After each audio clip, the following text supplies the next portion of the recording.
Hi. In today's video, I'll show you how to block a phone number on your Android device. To get started, open the phone app on your Android phone. Tap the Recent Calls or Call History tab, then find the phone number you want to block. Next, tap and hold the number or tap the info or three-dot menu beside it, depending on your device. Select Block Number, Block Contact, or Add to Block List, then confirm your choice when prompted. If the number is already saved in your contacts, you can also open the Contacts app, select the contact, tap the three-dot menu, and choose Block Numbers or Block Contact. Once blocked, the person won't be able to call or text you using that phone number. You can unblock the number later by returning to your phone's blocked number settings.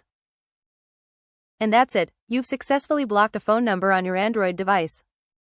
Happy watching. Don't forget to like, share, and subscribe for more helpful tutorials.